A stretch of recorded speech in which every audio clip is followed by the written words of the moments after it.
What's up, everybody? It's your girl, Sindal. So, going for a little walk right now because I need to get out of the house.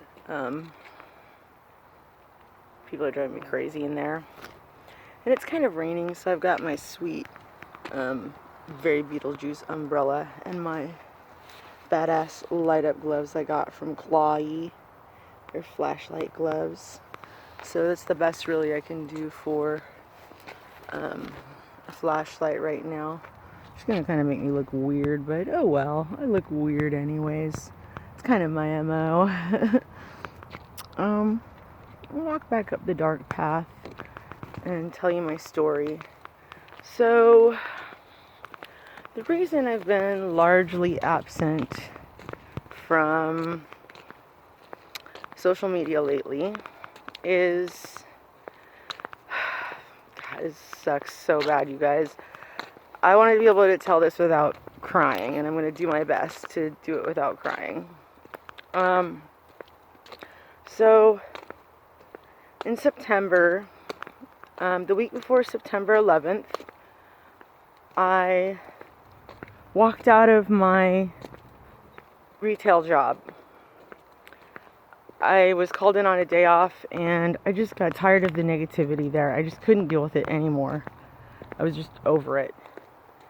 And somebody just said the wrong thing to me at the wrong time, and I couldn't deal.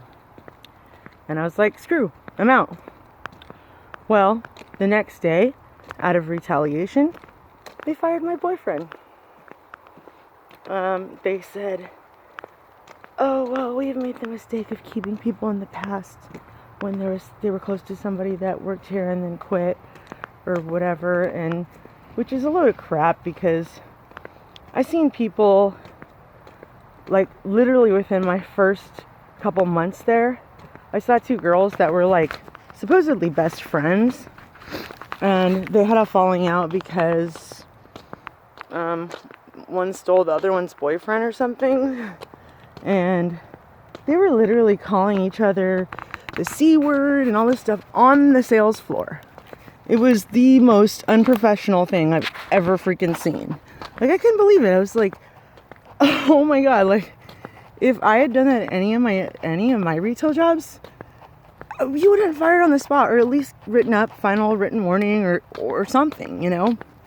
But as far as I know, they didn't get disciplined at all, and it wasn't until they quit on their own that they were gone. And on the sales floor, like, I had to overcompensate for their little show they were putting on by being extra nice and trying to distract the customers by being way super overly helpful and kind and everything, and trying to keep them away from learning about the drama that was going on. And that was crazy. But, like, it's the only retail job I've ever worked at where I was told that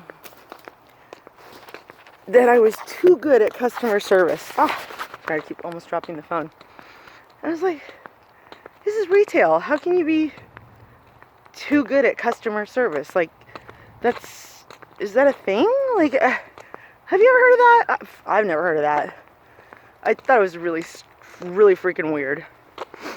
But, sorry, this trail is so dark. I'm gonna, like, make sure there's no, like, this is all I'm seeing out here. It's crazy dark out here. But it's right by my house, so I'm gonna go try to find a place where there's some light right up by the end of the trail by my house. But, I mean, it was just like, I seen some stuff there that I don't know why people didn't get fired for, and I quit, and they acted like, you know, I was the end all be all. But I think what happened was they didn't want, part of the reason they didn't want me doing such good customer service was they didn't want to have to live up to those expectations and the customers to expect that kind of customer service every time. So, I don't know. Okay, so I'm like, okay, cool. I don't need this job. I'm a caregiver. I've been caring for my client since 2014, who's also my best friend. you know, it's all good. She's had a rough year. Like, some of you guys might know, at the beginning of the year, she had her left leg amputated. And, you know, she was adjusting to life as an amputee. And that was crazy. Well, in the last month, before, let's see, in August, she started having like a really hard time communicating. And I didn't think anything really extra of it because she's had these problems before. She had memory issues and stuff. And it wasn't like totally abnormal. The only thing that was really weird was like she suddenly like couldn't text and make any sense. And it was just really strange. And one day when I was over there, like the week before I quit at Dollar Tree, sorry, like just being cautious around here. The week before I quit,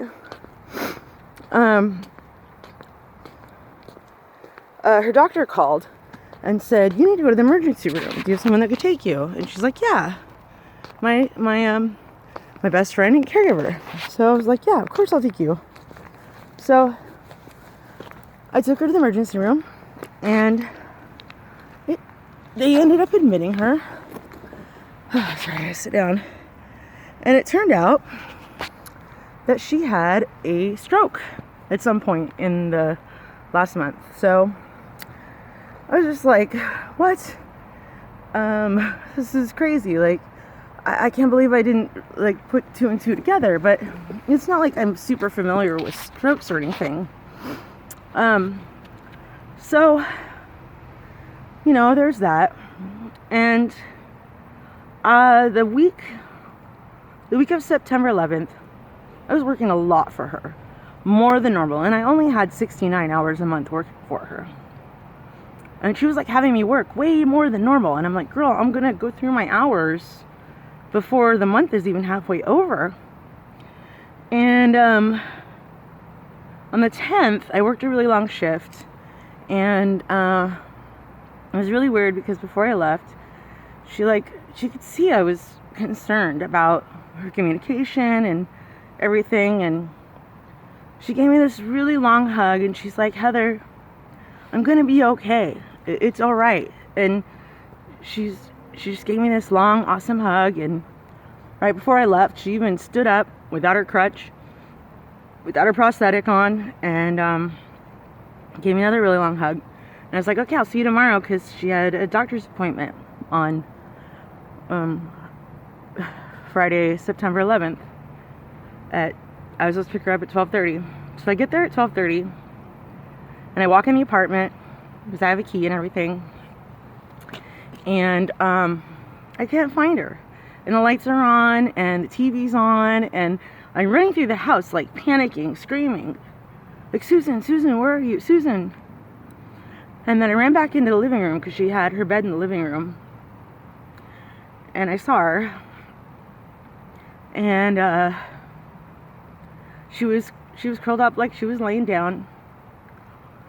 And I reached for her back because she had her back turned to me and her head facing against the wall. Well, like towards the wall, but down. And I touched her back, and it was cold. And she was holding a Sprite bottle, like, up in the air with her other hand, like, just up. And I knew instantly that she was dead. I sat there in denial, and I tried shaking her awake. I tried, and then I called 911, and I was just bawling. And they're like, "Well, do you want to try CPR?" I'm like, there's no point. She's cold. I think that she'd been dead for at least an hour, if not longer, maybe a couple hours. But I don't think it was overnight. I think it was in the hours before I was supposed to come get her. And I went outside, and I was just freaking losing it. I was a mess. And I called my boyfriend, and I told him, I need you to come here. And I said, Susan's dead, and I'm waiting for the police and all this. And I was just a wreck. And obviously. So I quit my job, my second income, a week prior. And then a week after that, I lose my best friend and my job all in the same day. And when you're a caregiver through the state, when they die or the contract ends, you're done. You get paid up until that day that you worked, and that's it. And I honestly don't know if I want to be a caregiver again right now. Like, the last time I was a caregiver before working for her, I mean, I did a bunch of other caregiving jobs throughout the time I worked for her. I had a couple other clients. At one point, before I had to have my back surgery, I had 4 clients. I had 2 on the books through the state, and I had 2 private people that I worked for. Oh my God, there's like a motorcycle or something coming towards me. Hopefully they'll go around me. Recording a video for YouTube.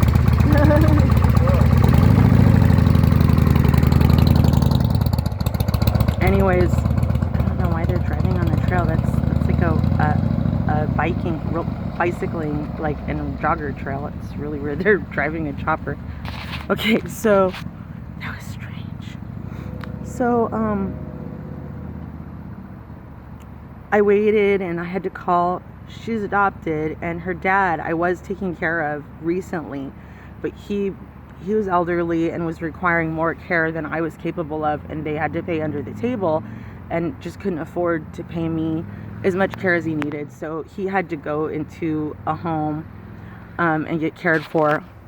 And so I had to call her 2 brothers because her mom passed away a couple years prior. She lived with her mom, her dad, and because of her health, she had to move in with them when she was in her 20s or 30s. I can't remember how old she was, but I knew her for like close to 20 years, and they were like another family to me. When my marriage fell apart, they were there for me. I had a whole bunch of bad stuff happen in one day. Like, my boyfriend lost his job, or my husband lost his job, our car, we got evicted. I found out that he was stealing and doing all this crazy stuff. Like, it was just like boom, boom, boom, like crazy domino amount of stuff all in one day. Like, I had a total nervous wreck. I had to take emergency break off work. And at the time, I was working at Half Price Books, and I took some emergency time off. And my first love, who's a really close friend of mine, actually gave me an RV that was supposed to be for his band's tour bus to live in. And that was really cool. And at the time, her family took me in, and they wouldn't let my husband stay in their apartment. They made him sleep on the porch, but they let me stay. Because I used to go over there every single day on my lunch break when I worked at Half Price Books, because they were in their apartments was on the other side of the parking lot from where my work was. And I used to live in those apartments too with my husband. So it was just like a crazy bunch of stuff, and they've always been there for me. And so then I find Susan like this, and the police ended up letting me go home for a little bit, but it was almost pointless, because as soon as I got home, one of her brothers finally got there, and they wanted me to come secure the place. I didn't know that meant they were leaving her body there. Her family, her brothers, had to decide what to do with her, what was going to go on, because she never told me what her wishes were. So I, being her best friend, her brothers hardly ever even saw her. I don't even think they went and visited her when she had her leg amputated. Like, it was ridiculous. And I had no idea, because I thought we had years still to talk about this. She was only 47 years old. And it was awful. I wouldn't wish that on anybody. They didn't move her body for 4.5 hours. And luckily they covered her up, but that motorcycle's coming back. They covered her up and everything, so I didn't have to. I made sure not to see her face. I made the decision not to see her face because I made that mistake when my little brother died, and it scarred me for life. So I'm just glad I didn't have to see that, because the less memory you want to have of somebody is them in rigor mortis or whatever, you know. It's fucked up. So that's why I haven't been around much, and I'm trying to like get back in the whim of things and hopefully get my show going and everything. I've made some t-shirts and a few other things, and I will post a link to them below. Thanks, you guys. I love y'all, and I'm sorry that I haven't been posting lately, but that's why. Take care. Peace.